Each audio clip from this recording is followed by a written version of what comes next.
સાહેબ બંદગી સાહેબ સતગુરુ ચતુર્ભુજ કિચનમાં તમારું સ્વાગત છે।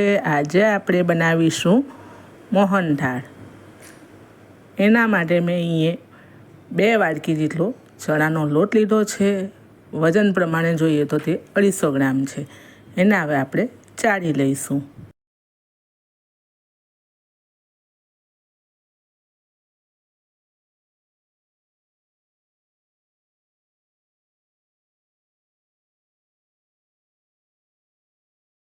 હવે લોટને ચાળી લીધા બાદ આપણે અડધી વાટકી જેટલું દૂધ લીધું છે। તેટલા જ પ્રમાણમાં આપણે ઘી પણ લેવાનું। ઘી અને દૂધનું એક સરખું પ્રમાણ હોય તો ધાબો ખૂબ સરસ અપાય છે। હવે આપણે ઘી અને દૂધને ગરમ કરી લીધું છે અને એનાથી જ આપણે લોટનો ધાબો આપી દેવાનો।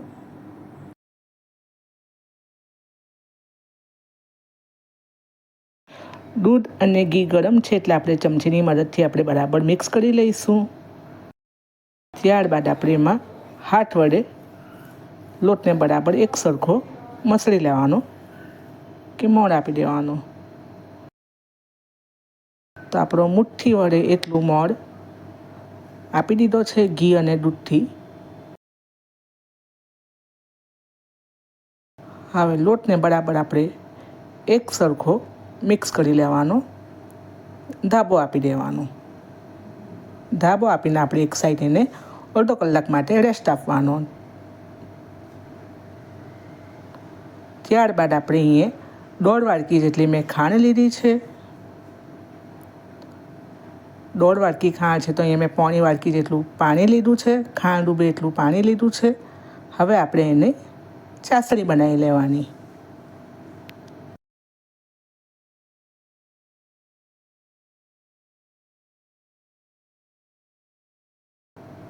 દોઢ તાળ જેટલી ચાસણી થાય ત્યાં સુધી આપણે ચાસણી બનાવી લેવાનું।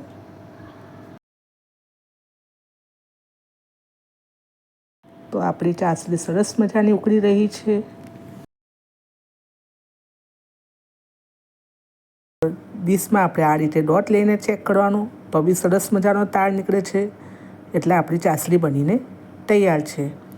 હવે એમાં આપણે ચપટી કેસર લીધું છે કલર માટે, એ ચાસણીમાં એડ કરી દઈશું। હવે અડધો કલાક બાદ આપણે લોટને જોઈશું તો સરસ મજાનો થઈ ગયો છે। હવે આપણે એને ચાળી લઈશું।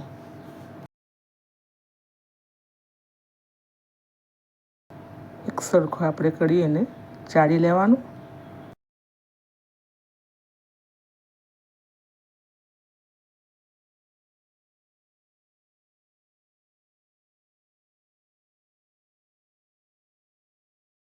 મિક્સ કરતાં થોડા લમ્સ રહી ગયા હોય તો આપણે એને મિક્સરમાં પણ ક્રશ કરી લેવાનું, તો એમ જ આ ચાળવાથી આવી જશે।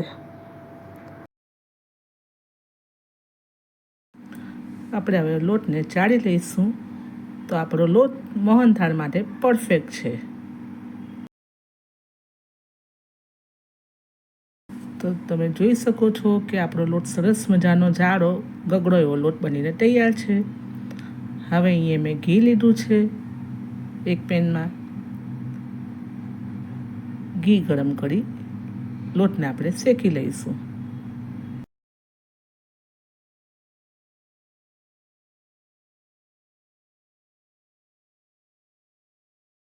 અહીં ગેસની ફ્લેમ મીડિયમ ટુ સ્લો રાખી છે।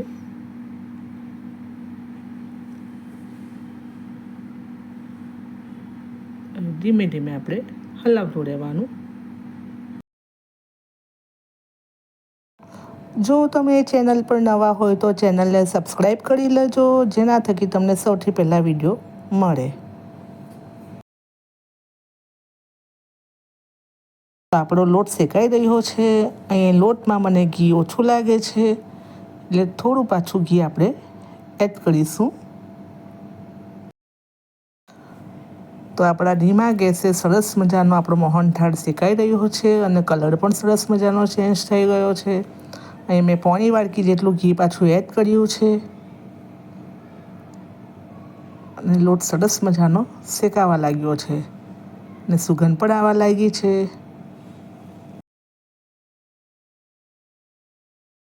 ને જેમ જેમ આપણો લોટ શેકાશે તેમ તેમ લોટ એકદમ પતલો ઢીલો થશે અને ઘી છૂટું પડવા માંડશે.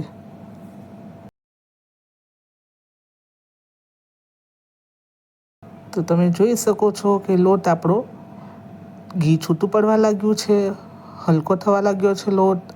પેનમાં પણ નથી રહેતો અને ચવેથા પરથી પણ સડી જાય છે. જો તમને લોટ શેકતી વખતે ના સમજ પડે તો આમાં 2 થી 3 દ્રાક્ષ સૂકી એડ કરી દેવાની. ને લોટ શેકાઈ જાય એટલે દ્રાક્ષ પણ અંદર આપમેળે છૂટી પડી જાય એટલે ખબર પડી જાય કે લોટ આપણો શેકાઈ ગયો છે.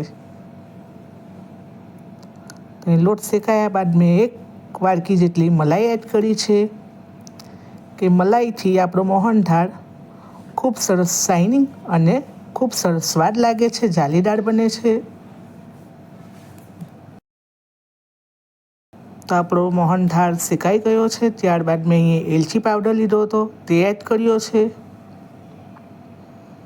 આ 2 થી 3 મિનિટ આપણે શેકી લઈશું.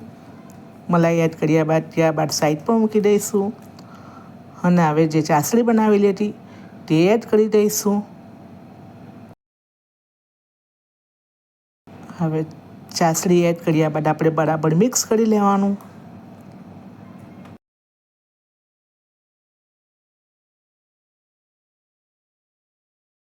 એક સરખું બરાબર મિક્સ થઈ ગયા બાદ આપણે એને સતત હલાવતું રહેવાનું, જેના થકી ચાસણી બરાબર લોટમાં મિક્સ થઈ જાય. ત્યારબાદ એક થાળીમાં ઘી લગાવ્યું હતું, એમાં આપણે જે મોહનથાળનો લોટ શેકેલો હતો એને આપણે થાળીમાં પાથરી દઈશું અને ઠંડુ કરવા મૂકી દઈશું.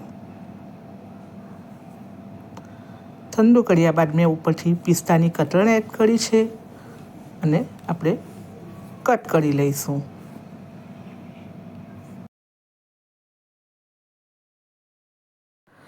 તો આપણો મોહનથાળ બનીને તૈયાર છે. મોઢામાં મૂકે ઓગળી જાય એવો આપણું ગુજરાતી ટ્રેડિશનલ ડીશ મોહનથાળ બનીને તૈયાર છે. તો આજની મારી ડીશ તમને કેવી લાગી એ કોમેન્ટ બોક્સમાં જરૂરથી જણાવજો.